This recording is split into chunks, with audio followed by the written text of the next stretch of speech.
Ladies and gentlemen, boys and girls, welcome back to a podcast that I like to call This and That. Yeah, you all know what this podcast is about. We're how many episodes deep now? What, fucking 12 episodes deep? Yeah, you all know what the fuck it's about by now. But ladies and gentlemen, boys and girls, before we start, I don't know if you can or cannot tell, but I got a new microphone. Yeah, that's right. So I hope the quality is upgraded, and I hope there's no more annoying noises, because I know my old microphone was a Razer. What is it? I have the box right here. Let me grab it. It was a Razer Siren X. And I guess you can say it did the job. But I bought a Blue Yeti because I like the Blue Yetis the best. But before we start in our sports here, let's do a little life update. Why not? Honestly, my life's been boring. But I'm going to be going to Florida in December. And then probably when I come back from Florida, I'm going to be moving into a new apartment here. The apartment complex that my dad and I live in, the apartment in the front of the house is available, and it's open, and it's like I think it's like a 3 or 2 bedroom apartment, but it's got a downstairs. My leg itches. Oh, there we go. It's got a downstairs and it's got an upstairs.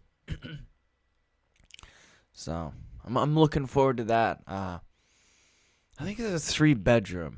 I think there's gonna be like.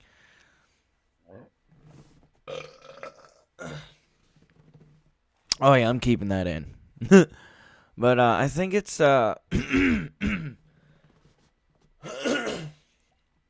Fuck, phlegm in my throat. I think there's just 2 bedrooms upstairs and a bedroom downstairs. I don't know. I haven't really seen it too much. I haven't went inside of it yet, but I have phlegm in my throat.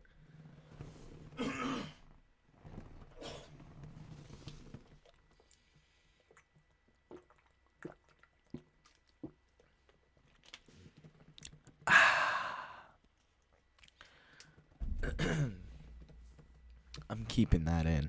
I don't give a shit. Anyways, so enough about my boring, pathetic fucking life. Let's talk about some sports, shall we? And we're starting off with some baseball here. All our sports articles are going to be from all our sports sources for tonight are going to be from ESPN.com. But Milwaukee Brewers reliever Devin Williams named NL Rookie of the Year. Let's see. Yeah. Hold on. That's right. Milwaukee Brewers reliever Devin Williams won the National League Rookie of the Year award on Monday night. Featuring a devastating changeup and a four-seam fastball that gets into the upper 90s, Williams was particularly unhittable during the pandemic-aborted season.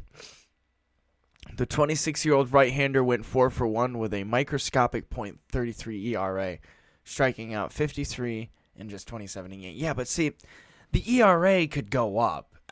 Like let's say if the season was longer. I mean, the way the guy was pitching, I'd say he'd have probably a sub-2. If we played a full 160 games, if he continued to pitch the way he did throughout the season, I'd say he'd probably have a sub-2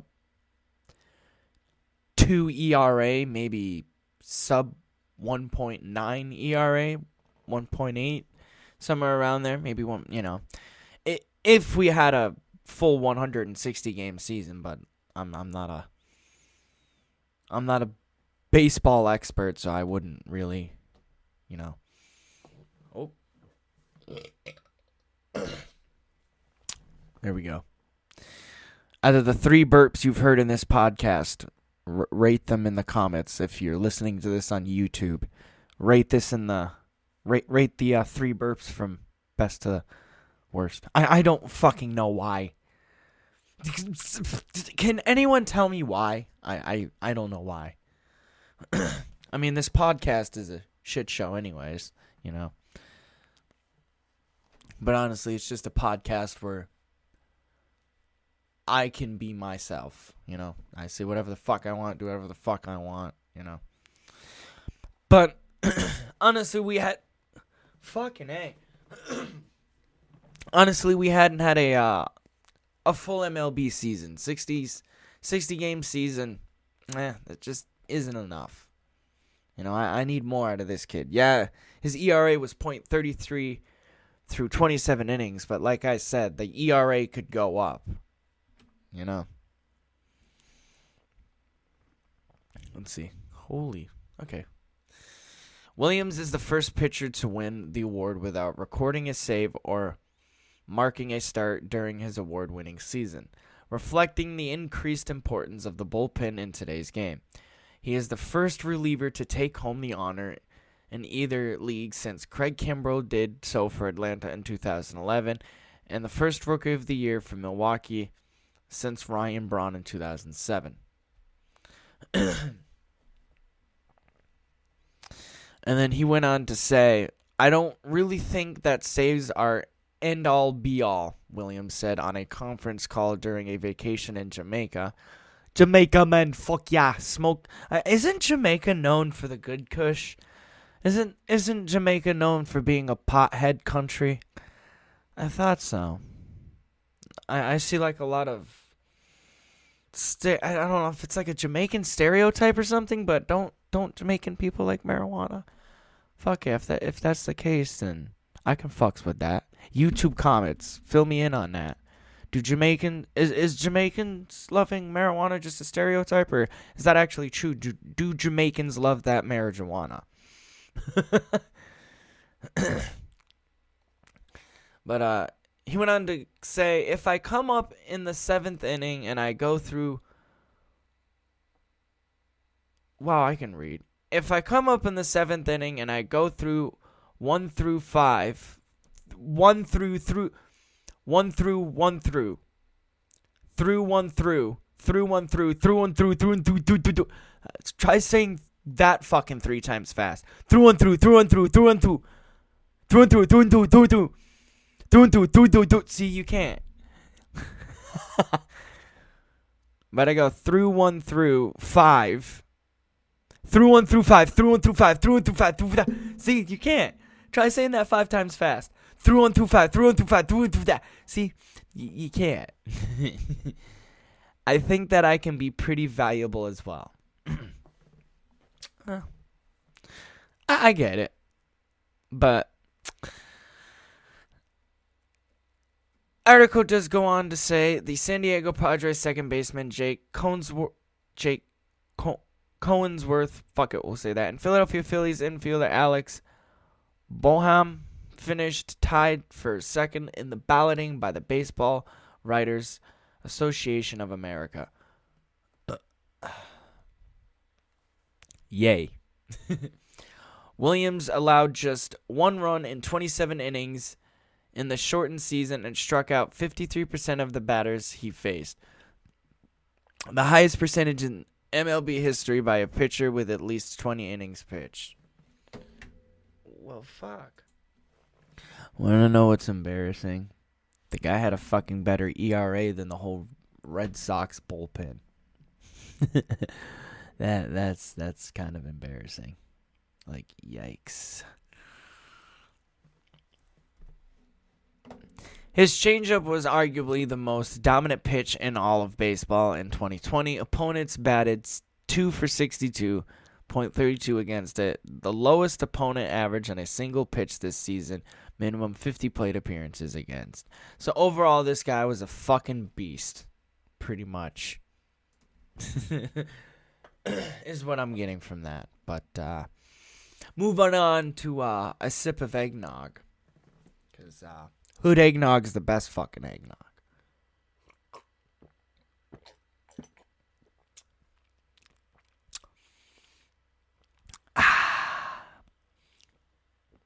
ASMR in a podcast. Do you like that shit? But anyways, moving on to the Washington Nationals wanting to invite President-elect Joe Biden to throw out first pitch on opening day. Of course, I've heard that Washington is known to be a Democratic state. The Washington Nationals are making their pitch to President-elect Joe Biden. The Nats have invited Biden to toss out the ceremonial first ball next season on opening day. Washington is scheduled to host the New York Mets at Nationals Park on April 1st. And it turns out it's just a big April Fool's joke because it's April 1st. Get it? No, I'm just kidding. We're excited to continue the long-standing tradition of setting presidents throwing out the first pitch at the home of the national pastime in our nation's capital. The team posted on Twitter this weekend. Wait, did Trump do it? Wait, hold on. Washington Nationals Trump first pitch. Wait, did Trump do it?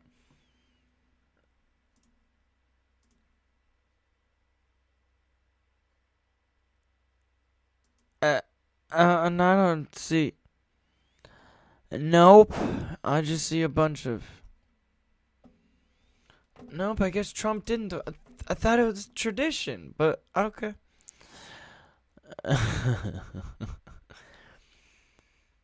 But Biden last threw out a first ball as vice president in 2009 when the Baltimore Orioles hosted the New York Yankees on opening day at Camden Yards. The right-hander threw a high fastball, but O's catcher Chad Muller out of his crotch. His crotch. Biden, a Little League shortstop who later played center field, has frequently been around ball fields. He saw the Phillies a few times in the postseason, including the 2009 World Series, watched the Philadelphia play at Washington in 2012, and has visited the Yankees at spring training and attended the Little League World Series. William Howard Taft began the tradition of presidents throwing out the first pitch in Washington in 1910. I didn't even exist. Since then, every sitting president except... Okay. There we go. That answers my question. Every sitting president except Donald Trump has thrown out a first pitch when Washington had a major league franchise. So that answers my question. No, I should have just... I'm a dumbass. I should have just kept reading on in the fucking article. But apparently, no. Trump never threw out a first pitch. But did you guys hear that? I tooted. It was great. But Trump did attend Game 5 of the 2019 World Series at Nationals Park and was booed when introduced as Houston played Washington. When there wasn't a team in Washington, Gerald Ford, Jimmy Carter, Ronald Reagan, George H.W. Bush, and Bill Clinton tossed baseballs while in the office at other big league parks. So, yeah, Joe Biden is gonna throw out the first pitch at Nationals Park. I thought I'd let y'all know that.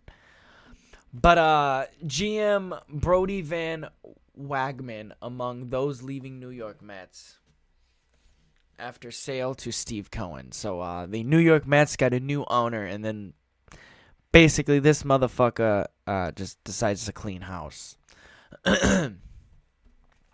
General Manager Brodie Van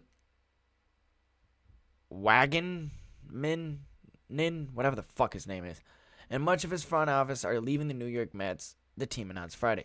The moves were announced less than an hour after hedge fund manager Steve Cohen completed his $2.4 billion purchase of the team. Damn. Wish I had $2.4 billion. Special assistant to the general manager Omar Mania.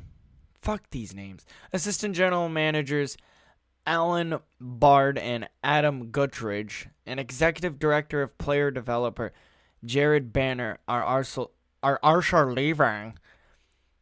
The status of senior vice president and senior strategy officer John Rico was not mentioned. Cohen ended the Wilpon family's control of the franchise after 34 mostly frustrating years and took the title of chief executive officer. He hired former Mets general manager Sandy Alderson as team president in his first move and ended Jeff Wilpon's tenure as chief operating officer. Adlerson, whatever the fuck his goddamn name is, we'll go with that. Adlerson, not Cohen, announced the baseball staff departures, said he had started the process of building a leadership staff. So basically, by the sounds of it, the fucking Mets are cleaning house, baby. I want to thank Brodie, blah, blah, blah, blah, blah, for their contributions over the last 2 years, he said in a statement. I especially want to thank Omar for his long and distinguished service to the Mets in many important capacities. So yeah, basically by the sounds of it, the fucking Mets are cleaning motherfucking house. If you guys do want to read this article, it is on ESPN.com. I don't really care to read the whole fucking thing. But, yep, basically the Mets are cleaning fucking house. So, let's move on to our next bit of fucking news. And, it looks like the Patriots are going to say, yeah, fuck y'all motherfuckers. We ain't going to let you in our home games this year because of the Rona, basically. The New England Patriots won't be allowed to have fans at any home games this season at Gillette Stadium. Good, so they won't have to see their terrible offense here. But on the night I'm recording this, yesterday the fucking Patriots whooped that ass in some Monday. Now, I wouldn't say whooped that ass, but they didn't too half fucking bad in some Monday Night Football there. It honestly should have been a better game for the Patriots than they played. I mean, it should have been a fucking blowout if you think about it. I mean, come on. As of right now, at the time I'm recording this, the fucking Jets are now what? 0-9? Come on, New England. We should have fucking smoked them. But instead, we beat them by a field goal. Cam motherfucking Newton driving that bitch down the motherfucking field. And the Patriots, well, narrowly beat the Jets by 3. 30-27. So at least there's that. You know? At least there's that. But apparently the New England Patriots won't be allowed to have any fans because team officials said Monday that they have been informed that an executive order from Massachusetts Governor Charlie Baker prohibiting large capacity venues from opening to the public will remain in focus for the remainder of the 2020 NFL season and the pro soccer season. Stadium officials and Craft Sports Entertainment tried to develop a plan to safely host a reduced number of fans that complies with the guidelines issued by the CDC. The National Football League and the Major League Soccer will be rising cases in the state forced an extension of the clampdown. Massachusetts Department of Public Health officials have reported a statewide total of 166,745 virus cases on Sunday, and a fifth straight day of more than 1,600 new confirmed cases, and the first time that's happened since nearly May. Team officials said that they would continue to work closely with the advisory board to safely reopen the stadium next year. So, yeah, basically,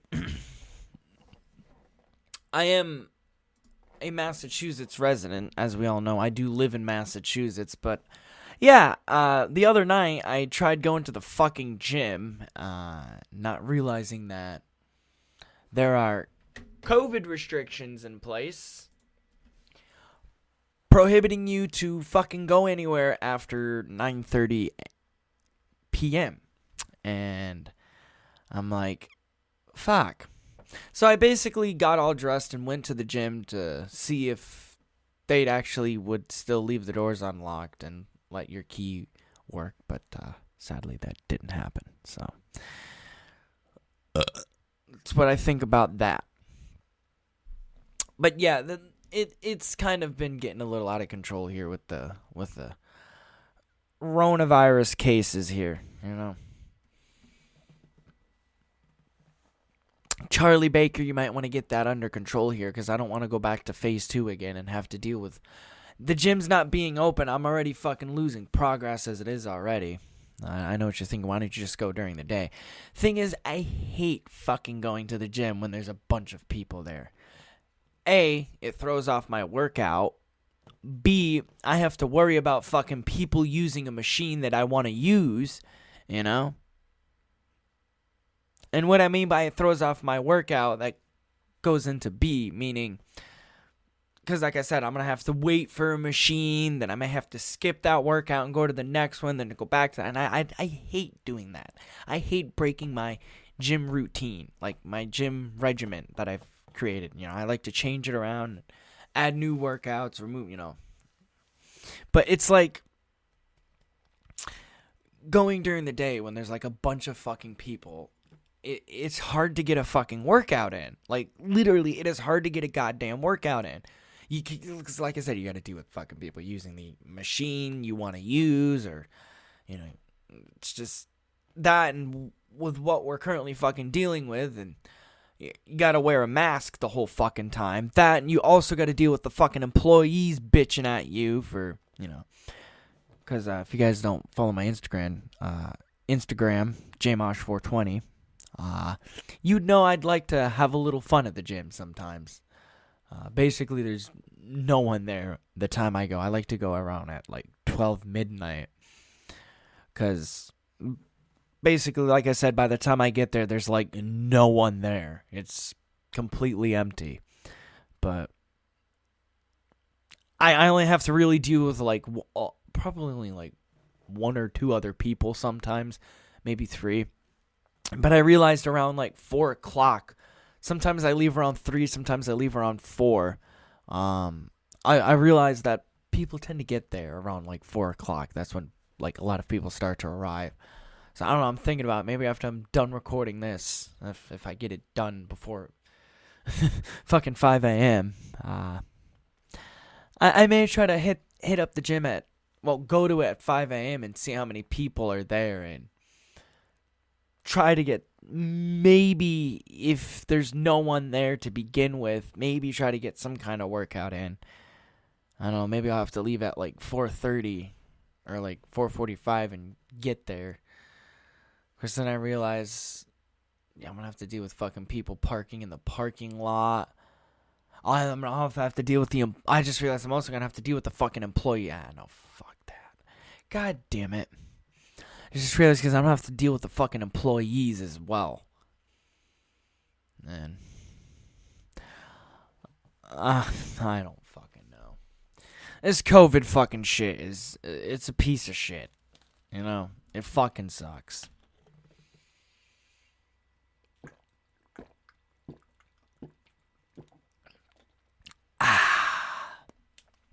Water does the body good.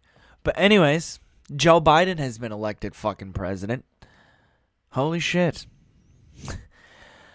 I'm not gonna lie. I didn't vote for Joe Biden, nor did I vote for Trump. I thought Biden wasn't gonna win. I legitimately thought Biden wasn't gonna win. But I guess he proved me wrong. Biden did win. And I'm like, holy shit. Again, if you guys don't follow me on Instagram, go follow me on Instagram, jmosh420. Fuck yeah. You could see my reaction to the election results. But in a way, I'm kind of mad that Joe Biden won, because that means Bernie Sanders didn't win. And, well, as we all know, I'm a Bernie Sanders reporter. Of course, I don't think Bernie will be making a run in 2024. The guy's going to be like fucking How old is he now? Like 27. 20. Yeah. Yeah, Bernie's 27 years old. I think I had a couple too many bowls before I started here podcast.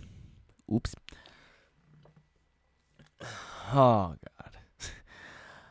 Yeah, Bernie fucking jumped into the fountain of youth and went back in time, and he's now 27 years old. I have no idea why my brain popped 27 years old, but isn't he like 77 years old or some shit? How old is Bernie Sanders? Bernie Sanders is 79 years old. Damn! The man would be fucking... I was going to say 79, his current age. But no, in 4 years, the man would be 83 years old. 83. Let's see, in 8 years, he'd be 83, 84, 85, 86, 87, 88, 89, 90, 91. If Bernie got elected at 83, he would be 91 years old. I don't think he would make it the full fucking presidency. And I just realized Trump would be fucking 80, I think, what is he, 77?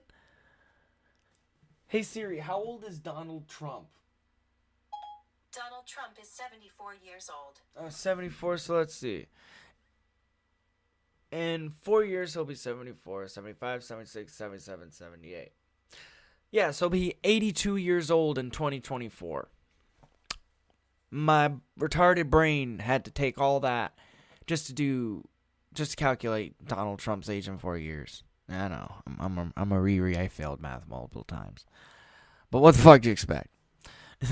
But yeah, Donald Trump would be fucking ancient if he ran for another term.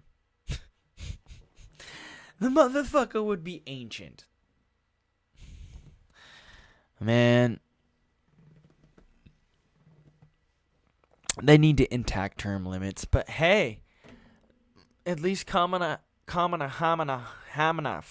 Harris, whatever the fuck her name is, at least Kamala Harris is 56 years old and still looks beautiful as fucking always. And that also makes her the first, I believe, African American woman vice president. Yes, we now finally have a woman as vice president. Isn't that fucking crazy? This article is coming from CNBC.com. Senator Kamala Harris has become the first woman to earn the title of vice president-elect after NBC. Yeah, whatever. Harris' victory represents many firsts to come to the White House. As the daughter of Indian and Jamaican immigrants, she will be the first woman and first person to identify as Black and South Asian American in the role of vice president.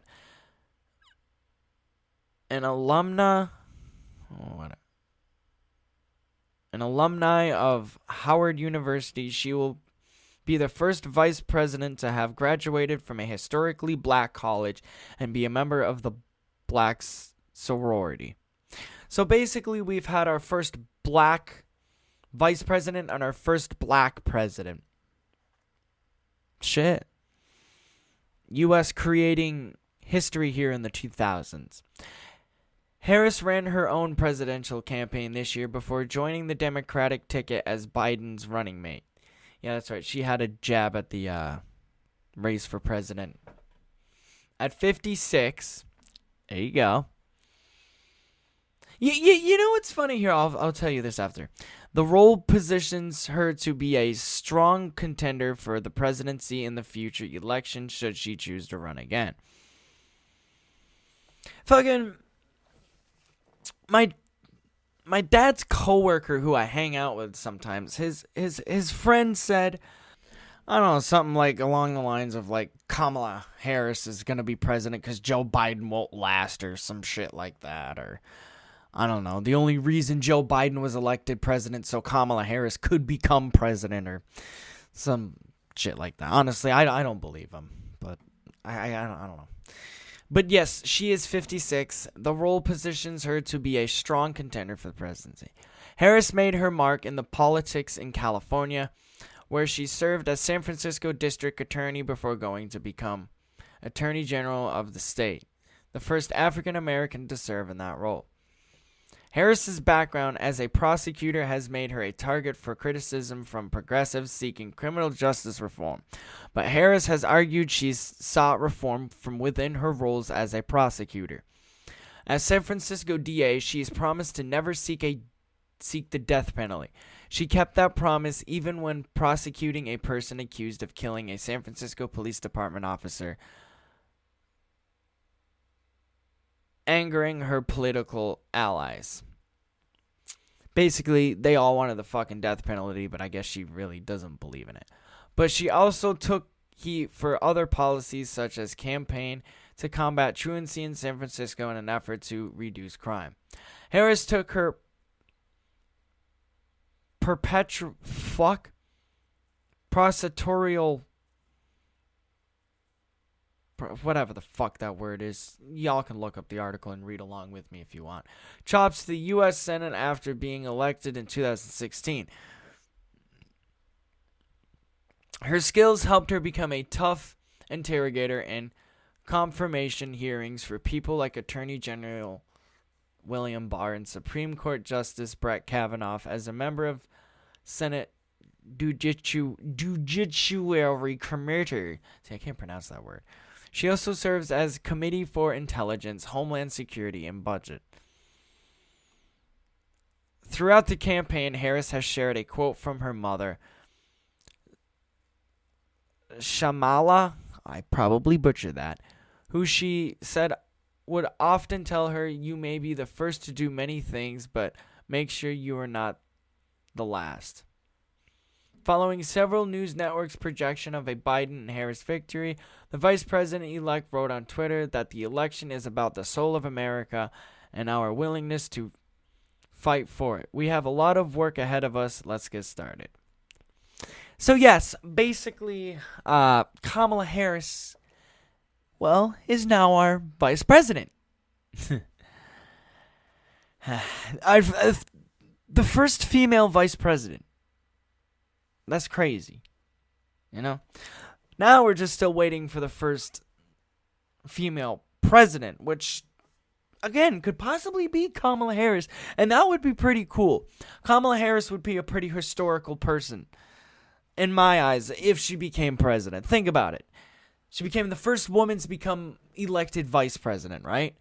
Think about it. How much history she would create if she was also the first person to become the first woman president, I should say.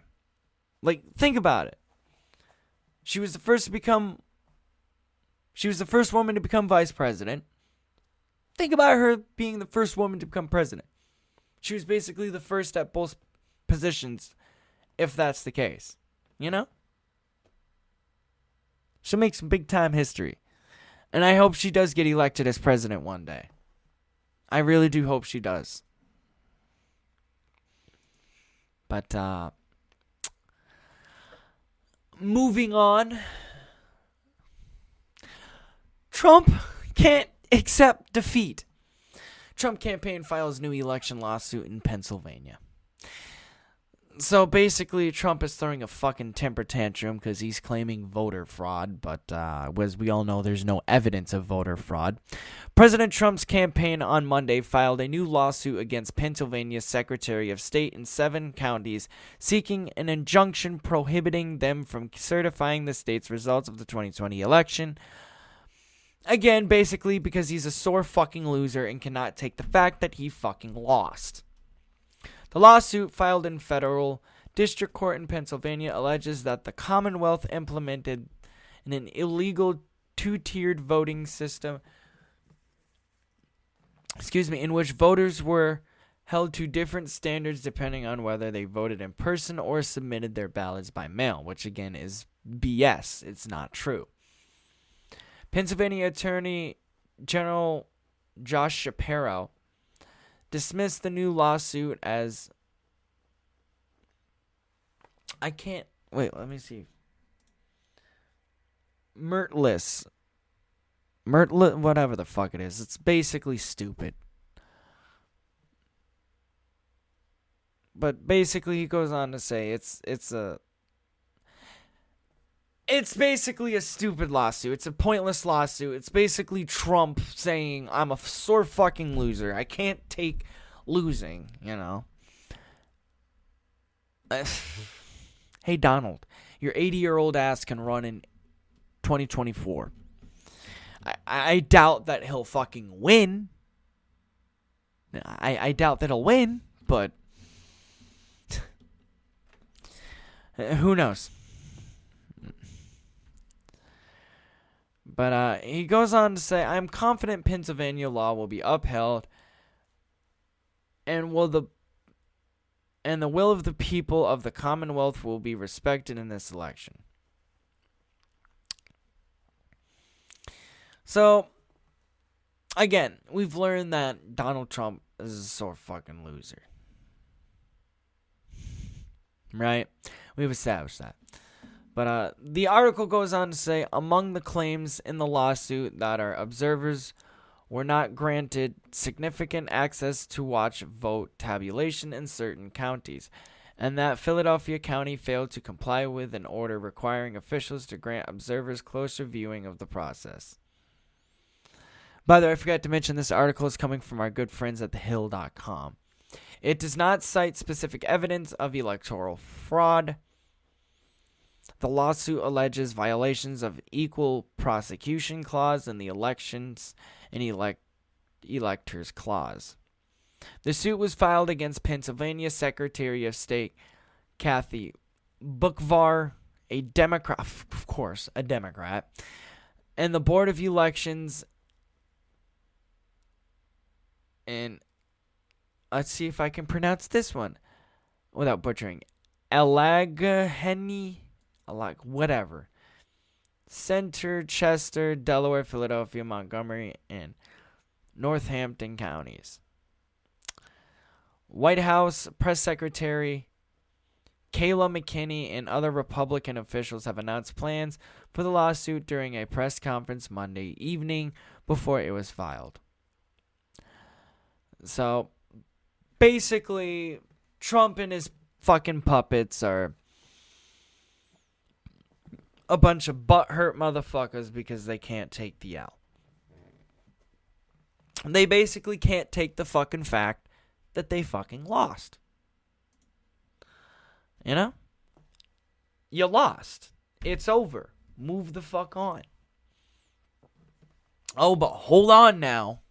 This is coming from Forbes.com. A sign Trump knows he's lost. I doubt that, but come on, Forbes. He's reportedly discussing a 2024 run. Oh, boy. And again, isn't going to win. While President Trump isn't publicly acknowledging his defeat in the 2020 election, behind closed doors, he's been discussing the possibility of running for president again, according to multiple reports published Monday. And he's not going to win.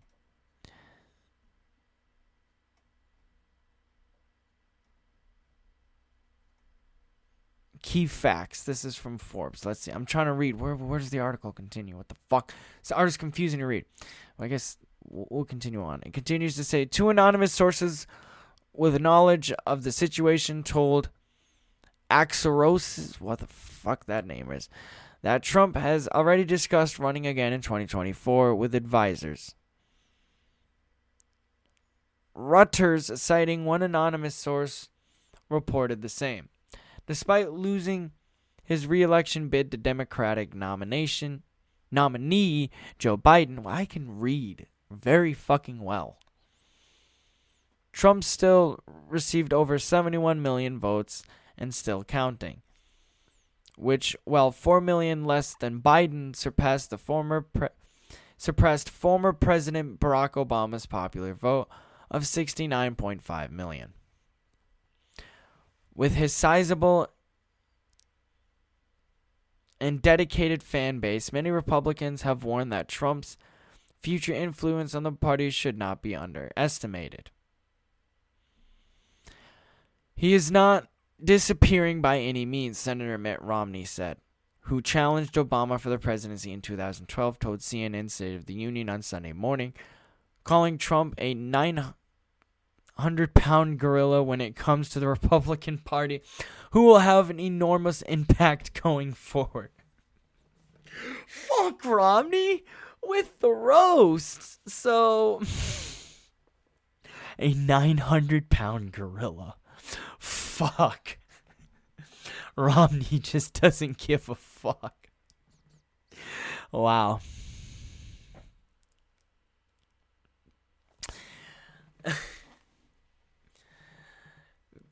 Anyway, the article goes on to say, Graham had sided with the majority of high-ranking Republicans and several world leaders who have refused to accept President Joe-elect Biden's win, echoing claims of rigged elections coming from the White House.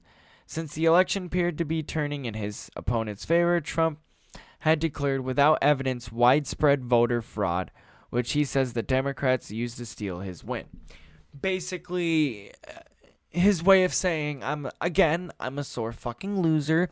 I can't take winning, you know. That's what it's basically saying. That is what he's basically saying. You know? And it's disgusting. It's fucking pathetic, man. It's like, just give it up, bro. You fucking lost. Take another shot at it in 2024. You know, and see if something fucking sticks. I don't know, man.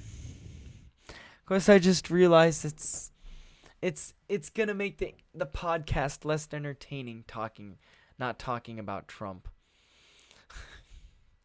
He basically tweeted on Twitter saying, "I won the election by a lot," on the day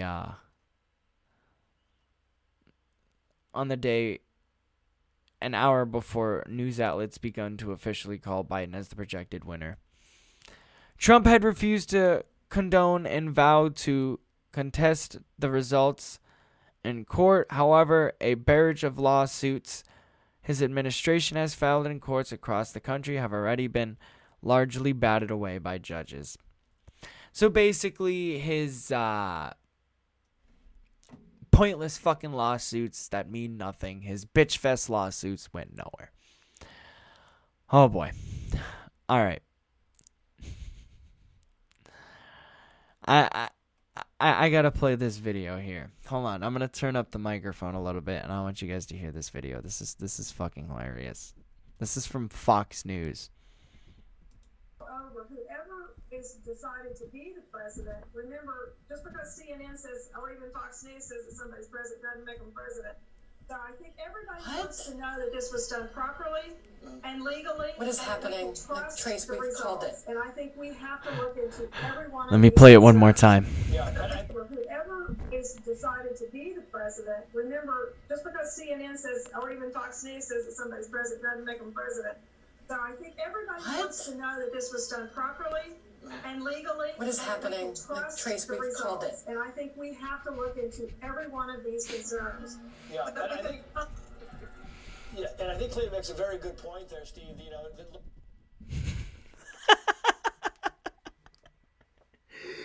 I'm sorry, I had to. Typical Fox fucking News. Oh, and don't worry. We will be hearing from Fox News later on, because I included an article from them. I decided to include a right-wing source for once. But this is coming from businessinsider.com. Sandra Smith. Let me try that again. Here, let me get a nice big gulp of water here. Hold on.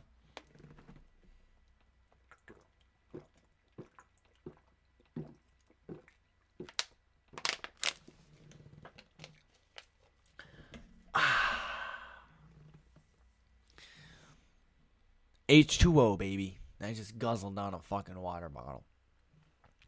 But Sandra Smith, a Fox News anchor, frowned and rolled her eyes off air while a panelist told Anchor Network host that just because the media says that somebody's president doesn't make them president. Oh. Really? Come on.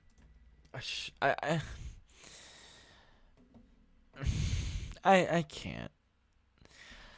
I think everybody wants to know that this was done properly and legally, and we can trust the results. The guest, Celta Mitchell, said, and I think we have to look into every one of these concerns.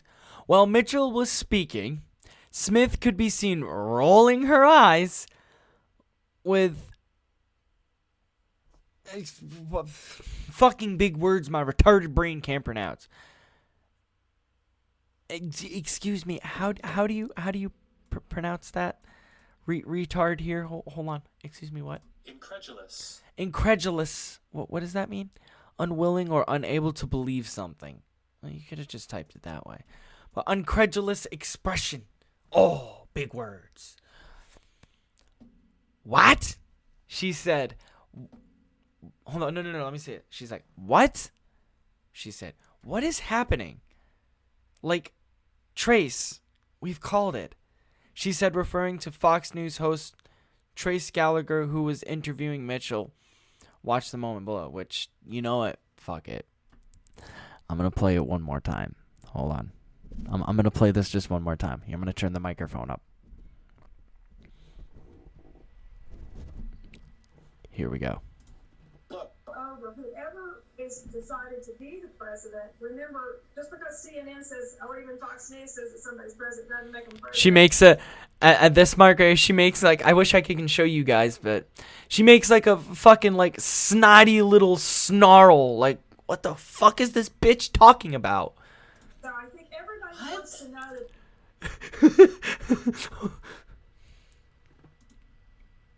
I think everybody wants to know. I'm sorry, I have to play that again. What? I think everybody wants to know. And make him president. So I think everybody wants to. The way she says it, she's like, what? What? Know that this was done properly. Then she gives like the oh boy expression. And legally. What is happening? She's like, what is happening? Why is this shit happening? Trace, we've called it. And I think we have to look into every one of these. Honey, I don't think Trace can hear you. Called it. And I think we have to look legally. What is happening? Trace, we've called it. And I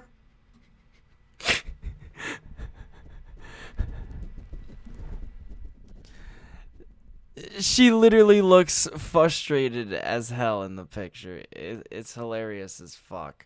Like the whole video, she's like, oh, fucking A. Like, she's like, what? What is this bullshit? What? It's funny.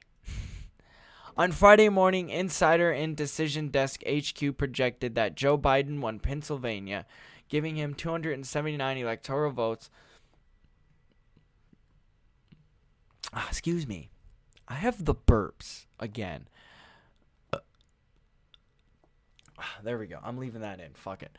The votes and the presidency. On Saturday, the major cable news networks and outlets like the New York Times and the Washington Post also called the race for Biden. But President Donald Trump's campaign has refused to concede, and had filed over a dozen lawsuits across battleground states to contest the results. Again, because he's a big fucking baby. Trump and his lawyer, Rudy Giuliani, have also circulated unfounded claims of voter fraud. Again, meaning no evidence. Election rigging and conspiracy between the Democratic Party and the big media to tilt the race in Biden's favor. There is no evidence of widespread voter fraud or election fraud, and the Business Media Insider previously reported that this election was among the safest and most secure because of the use of paper ballots and voting machines with the verifiable paper trails. Moreover, none of the lawsuits the campaign has filed alleged voter fraud, focusing instead on delaying ballot counting or disregarding a small number of ballots in states that would have no effect on the final result because of Biden's margin of victory. I'm sorry, but I just had to play the video over a couple more times. It's hilarious. You have to admit, though. But moving on here, this is coming from mirror.com. Actually, no, mirror.co.uk. So we're taking a trip across the pond to the UK, and we're talking about some UK COVID news because anti-lockdown protesters chant "Take your masks off" and march through Manchester streets. I guess they were also in Liverpool as well. But, oh boy. Them anti-fucking mask Karens don't like the masks. Oh boy, let me fucking tell ya. Hundreds of anti-lockdown protesters have taken to the streets against the national lockdown. Huge crowds marched through Manchester City Centre, accusing MPs who vowed for the lockdown of treason. So basically, you're consisting the people who voted for the lockdown for treason because they want to keep you safe. That's you know anything about that? That's what I think about that. That's exactly what the fuck I think about that. But anyways, yeah, basically, Manchester City not liking safety, you know? They're like, nah, we'd rather have COVID rather than safety, you know? And that's what a lot of the anti-maskers here in fucking the U.S. want too, you know? Because let's face it, anti-maskers are a bunch of fucking selfish pricks. It is what it is, you know?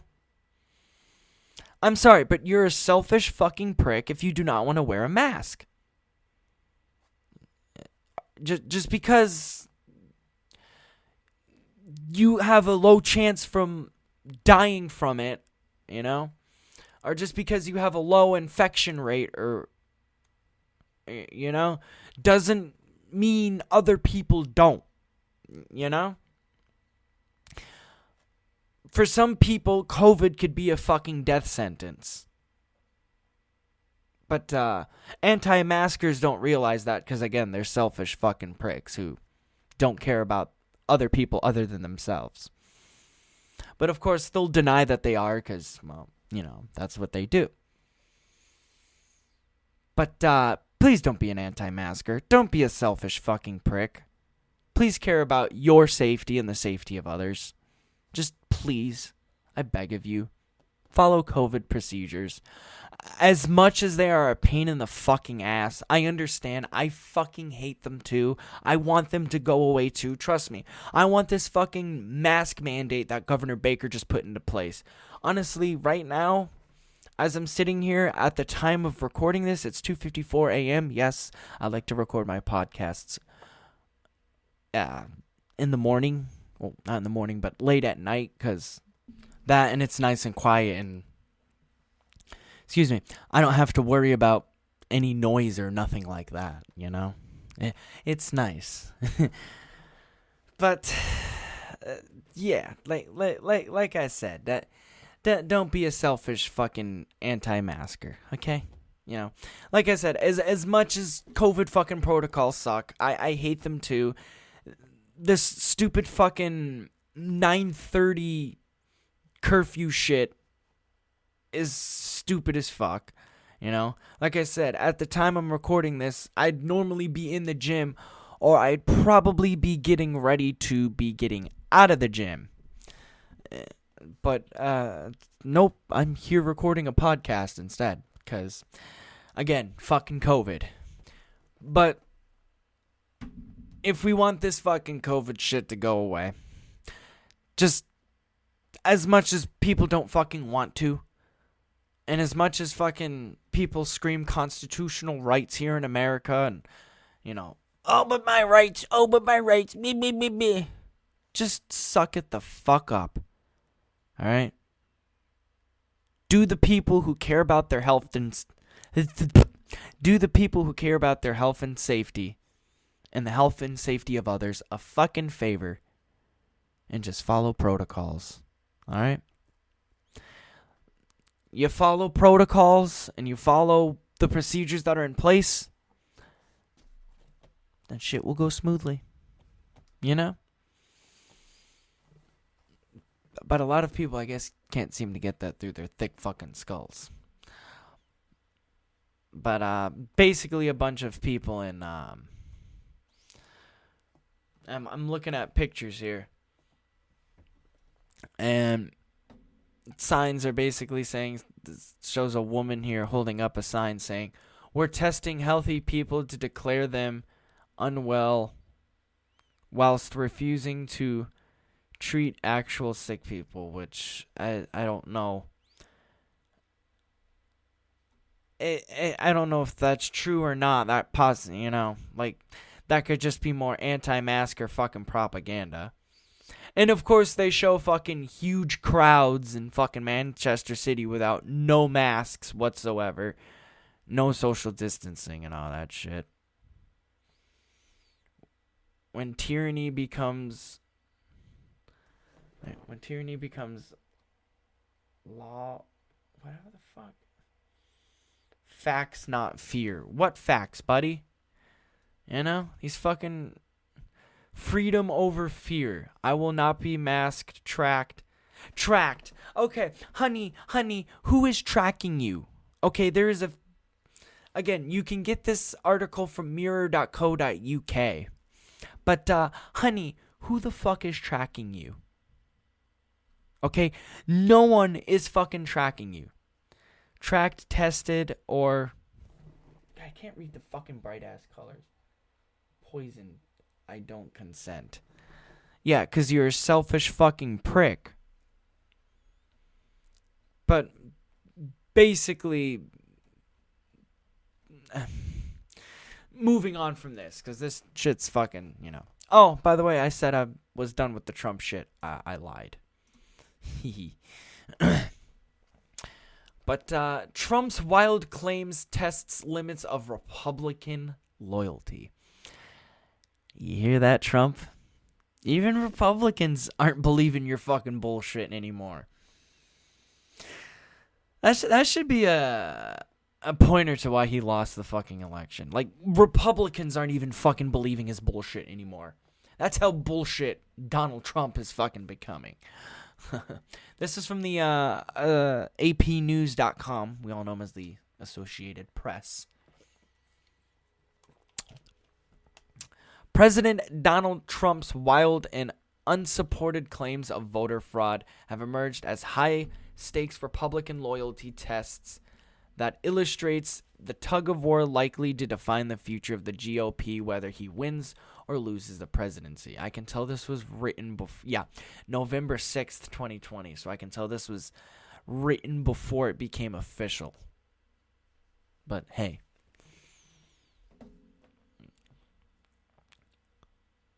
There is a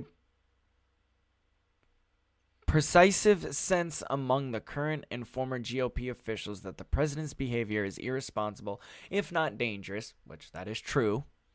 But a divide has emerged between the influential Republicans willing to call out publicity and those who aren't. Willing to call him out publicly. I can fucking read. Can you guys believe that? No, I can't read. But where were we? Oh, yeah. Dividing their calculus is an open acknowledgement that Trump's better than expected showing on Election Day ensures that he will remain the Republican Party's most powerful voice for years to come, even if he loses. That is scary to know. I'm not going to lie, but that's pretty fucking scary to know. The shark reality did little to silence the likes of Maryland Governor Larry Hogan, a second-term Republican who has not ruled out a 2024 White House bid. He's described the president's claims as dangerous and embarrassing, which are true. But the article goes on to say, if there are legitimate challenges, we have a process. That's the way it works, Hogan told the Associated Press. But just to make accusations of the election being stolen and widespread fraud without providing any evidence, I thought was really bad for our democratic process, and it was something I had never seen in my lifetime. Other Republicans did speak up, he noted, but certainly not enough of them. Which, again, is true, because, well, if you think about it, the Republicans who didn't speak up were Trump's puppets. You know? The puppets got to keep their fucking mouth shut to please their master. You know?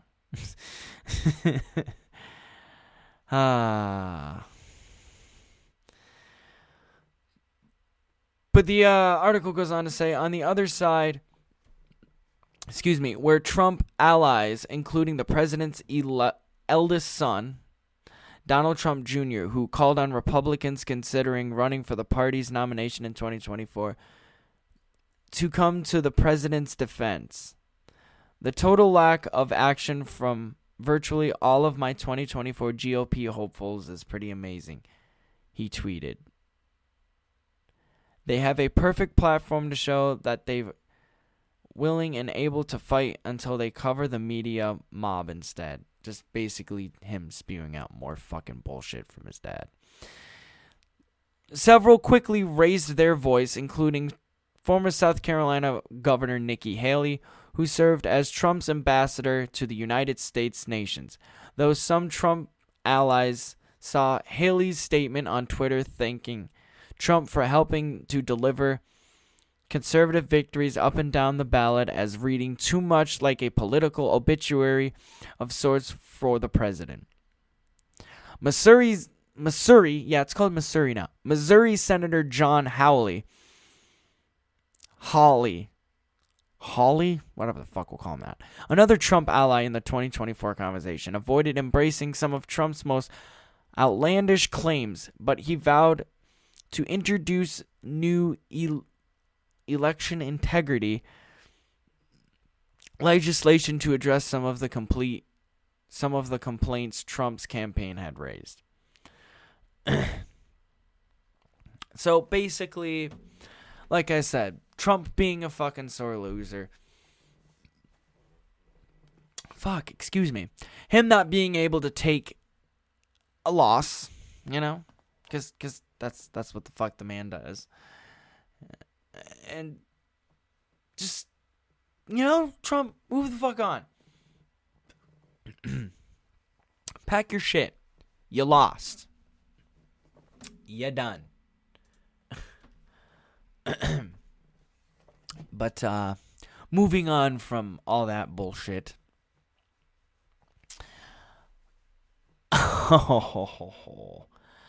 Another man wants to kill Joe Biden? Oh, God. Here the fuck we go again. More right-wing fucking Trump supporters. LA man detained after social media post threatening violence over Biden win. Oh, God. Here we go.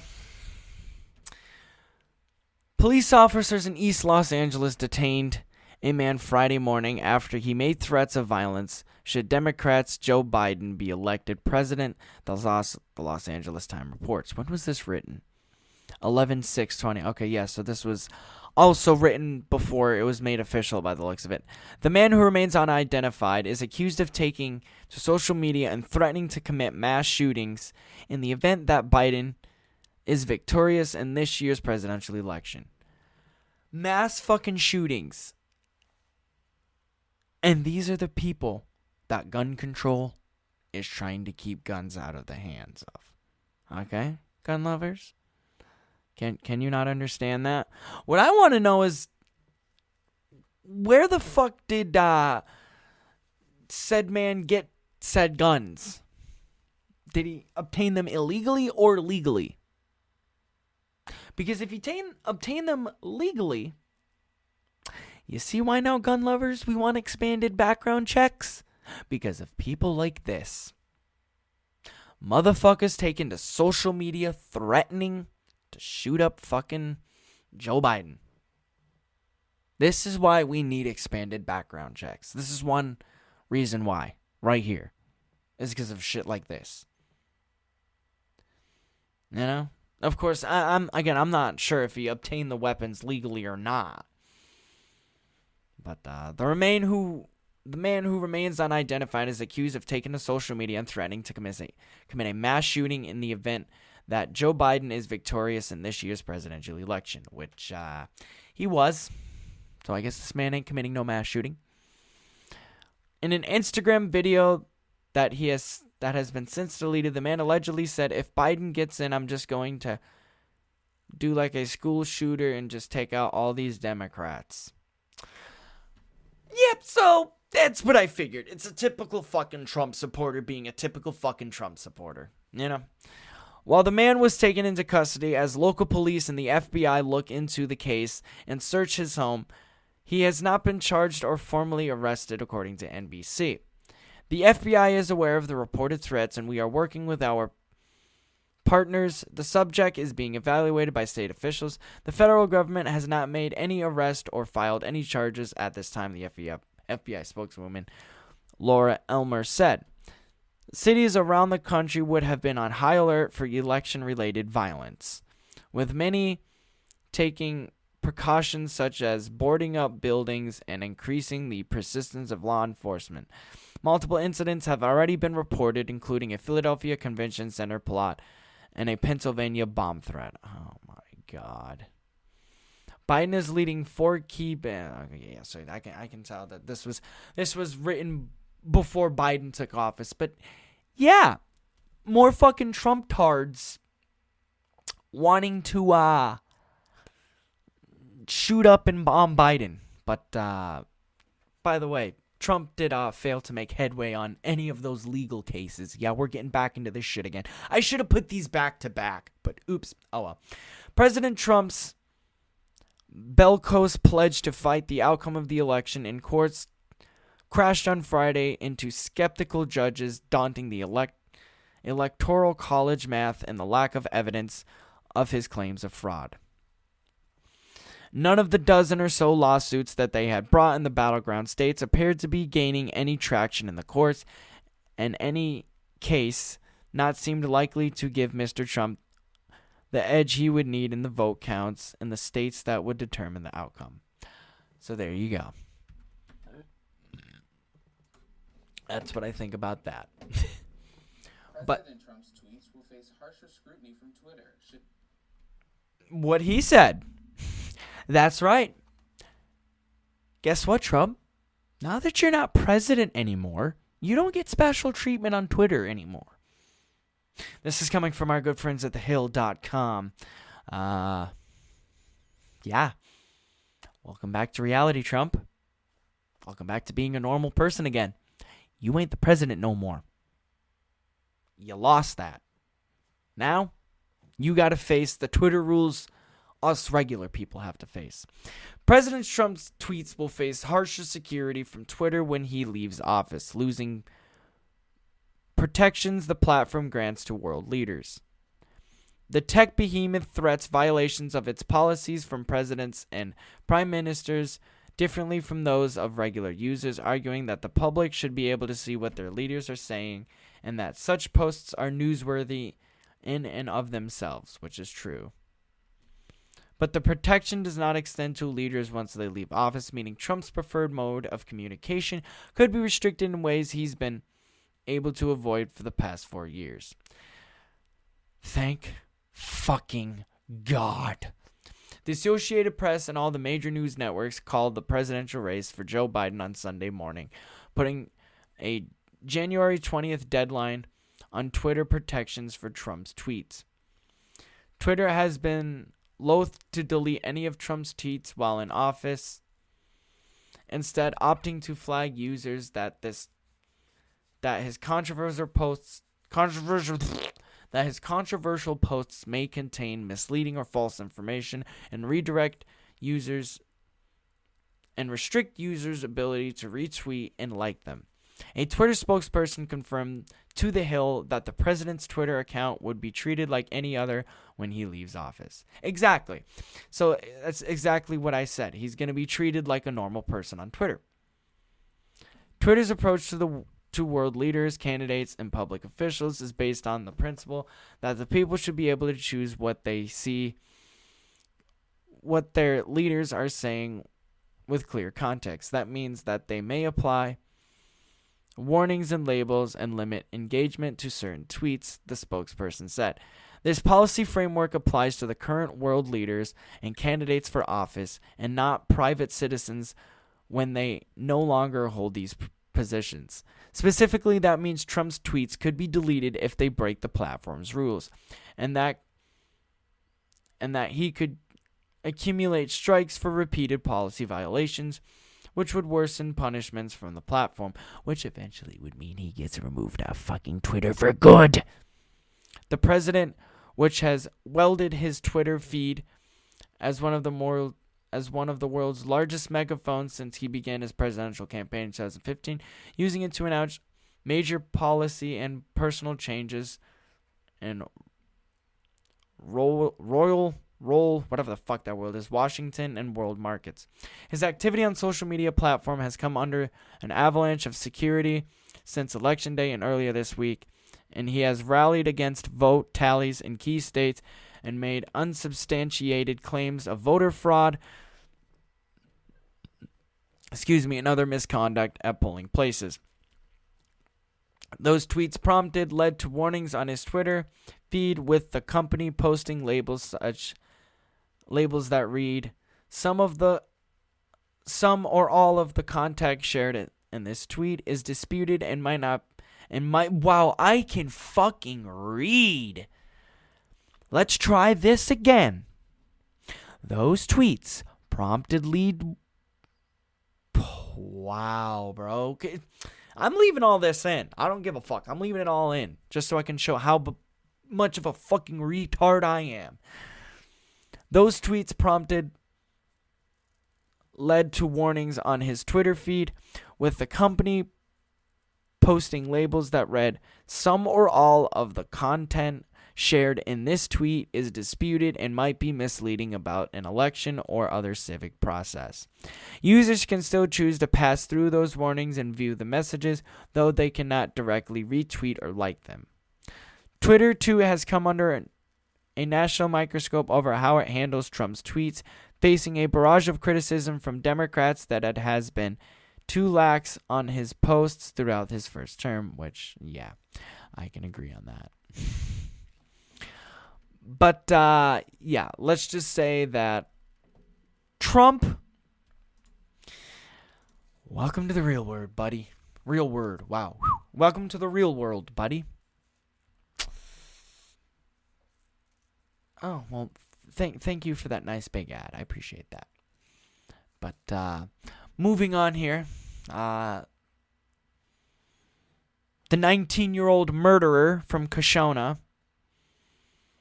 19-year-old Kashona man who told police he brought a rifle for his friend Kyle Rittenhouse,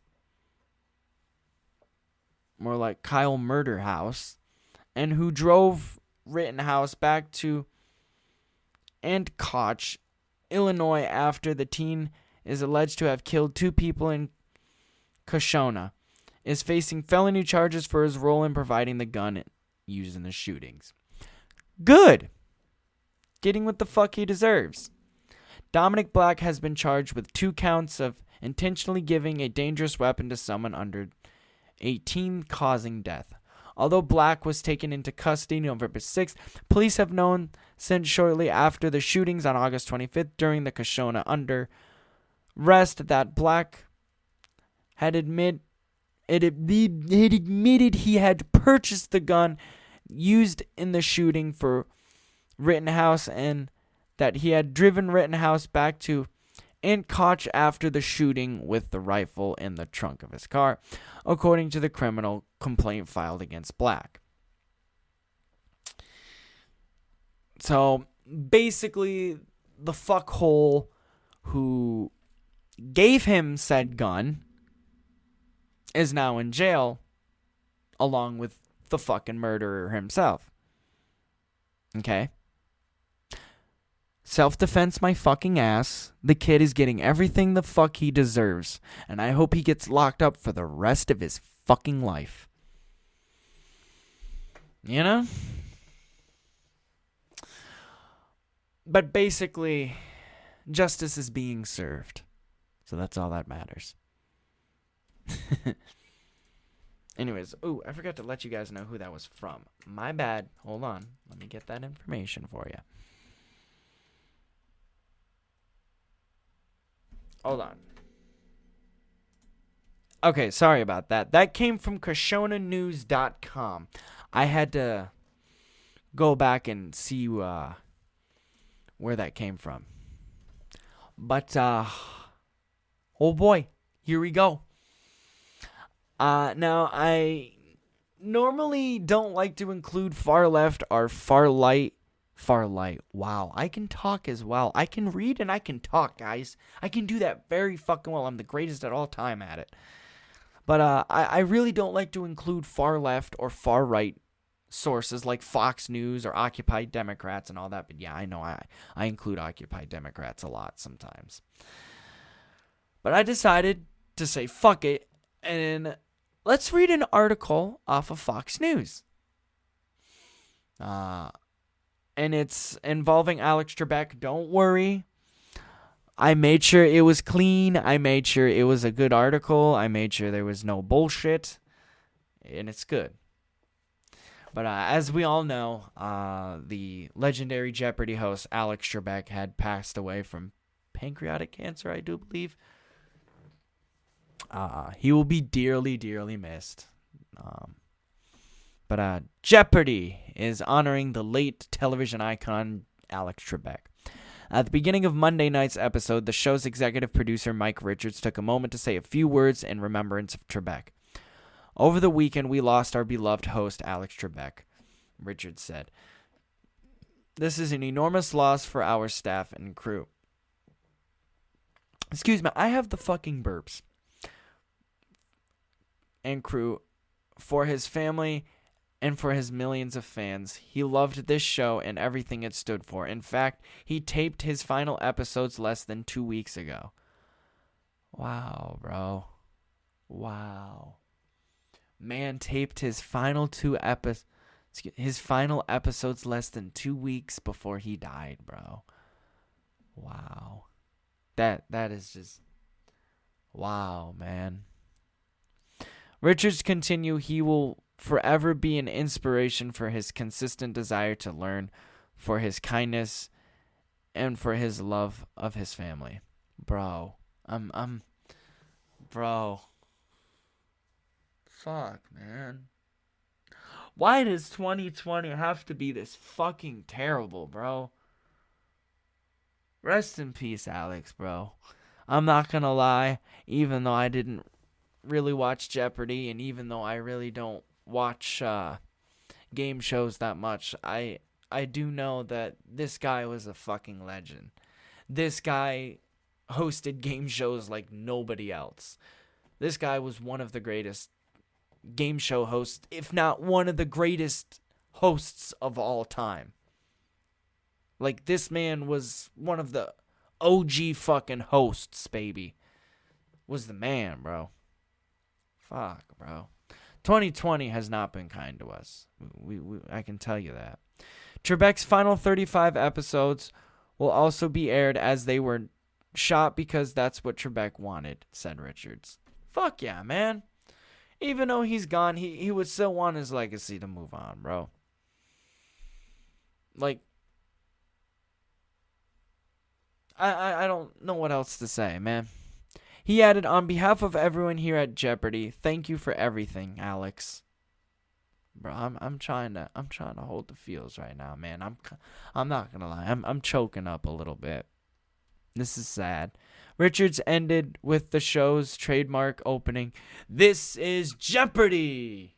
It was followed by a moment of silence on the Jeopardy set with the lights dimmed. Oh. Trebek died on November 8th after a lengthy battle with stage 4 pancreatic cancer. The longtime Jeopardy host not only kept his fans updated on his health battle every step of the way, but he continued to do his job hosting the popular trivia show as well. Fuck, bro. That's how you know he had heart, bro. That's how you know he loved what he did, bro. That's a fucking legend right there, man. Don't let anything get in the fucking way of what you love, no matter what the fuck it is. And that man showed it. Like, literally, that man fucking showed it, bro. You do not let nothing, and I mean nothing, get in the way of what you love. No matter how sick you are, you still live out your dreams and you still chase them, no matter how much time you got left. You know what I'm saying? But fuck, man. That's sad, bro. Alex, you will forever be missed, man. Rest in peace. Fuck, bro. But since I included a Fox News article, I thought I'd finish off the podcast with an Occupy Democrats article. We're going from far right to far left. That's why I did that. I include a Fox News article. So you know what? Since I'm including an article from a far right source, let's include an article from a far left source about said far right source we just read an article from. McKinney's misinformation press conference gets so bad that Fox News cuts away. This is coming from our wonderful friends at OccupyDemocrats.com. And you can tell already this is going to lean far left. So get ready there, Trump tards and right-wingers, because we're about to hear some far-left mumbo-jumbo. Joe Biden will be the next president of the United States, but the current occupant of the White House still refuses to accept this fact, which is true. Trump is insisting that he won the election, alleging that a conspiracy of widespread voter fraud is working to rob him of his rightful victory. The claim is basically untrue, but the president's surrogates are supporting it anyway. Today, White House Press Secretary Kayla McKinney, one of Trump's most loyal serial liars, see what I mean by get prepared for some hardcore left-wing shit? It's Occupy Democrats for you. And no, I was not doing you know what, so fuck you. One of Trump's most loyal serial liars. I'm not gonna lie though, I'd smash. Held a press conference with Republican National Committee Chair Ronna McDonald. I meant to say Ronna. Wait.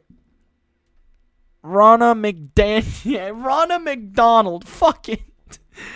And unloaded a string of misinformation and excuses aimed at justifying the president's continued refusal to concede.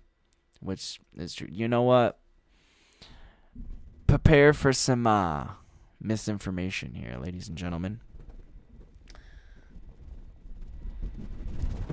You guys ready? Sounds like, do you know that fraudulent votes were actually cast? Or are you simply saying, we don't... Listen to this shit, bro.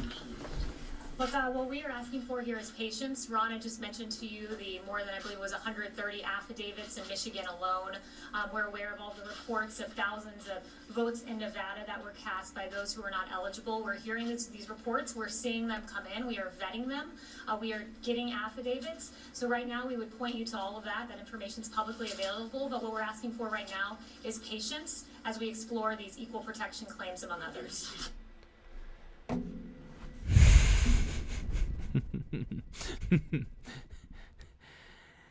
Literally could not cite one single fucking thing.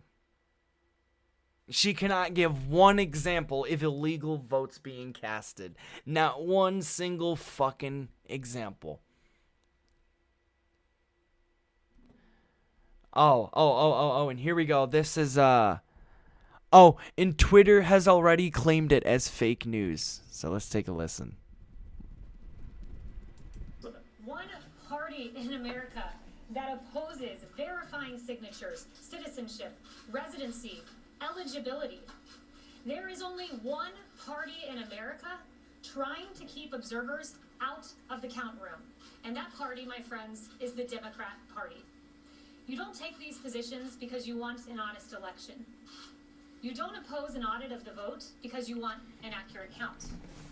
You don't oppose our efforts at some. I'm gonna let this whole thing play, by the way. I want y'all to hear this. This is bullshit. You take these positions because you are welcoming fraud and you are welcoming illegal voting.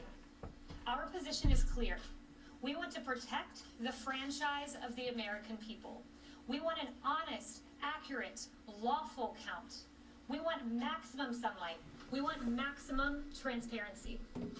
We want every legal vote to be counted, and we want every illegal vote to be... I just think we have to be very clear. She's charging, the other side is welcoming fraud and welcoming illegal voting. Unless she has more details to back that up, I can't in good countenance continue showing you this. I want to make sure that maybe they do have something to back that up.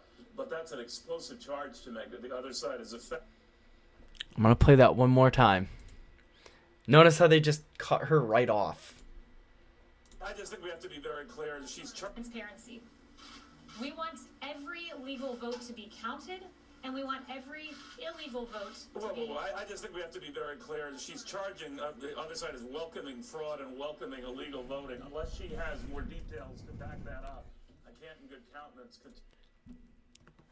Even Trump's favorite fucking news network had to fucking cut her off. Wow. Just fucking wow. This is just wow, bro. Just wow, bro. Just wow, bro. Like, really? I can't. And these are the lies that fucking Republicans and right-wingers are believing. Literally, a Republican fucking channel had to cut off a Trump campaign press conference because of so much bullshit.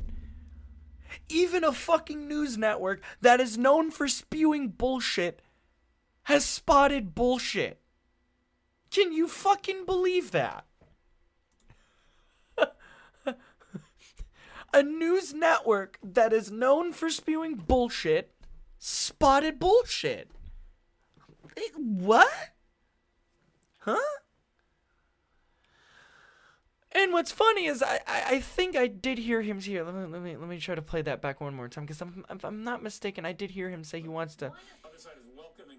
He wants to predict things accurately. Is that right?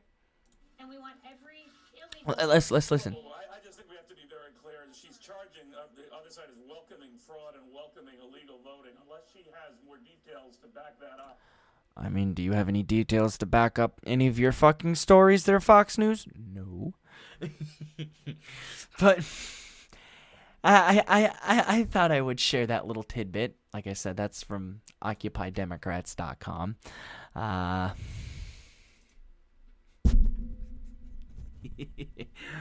hit the microphone, by the way, if you're wondering what that noise was.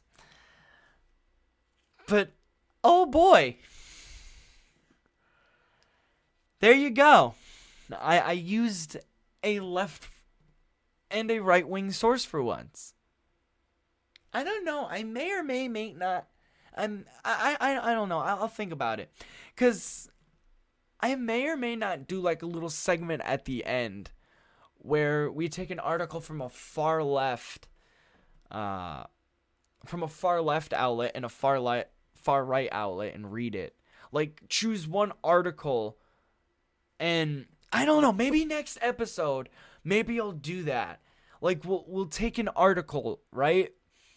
Like a specific topic on Trump or on Biden or whatever, and we'll see what far left websites have to say about it and far right websites. I don't know. It's something to think about. Like I said, I'm still establishing this podcast. I'm still,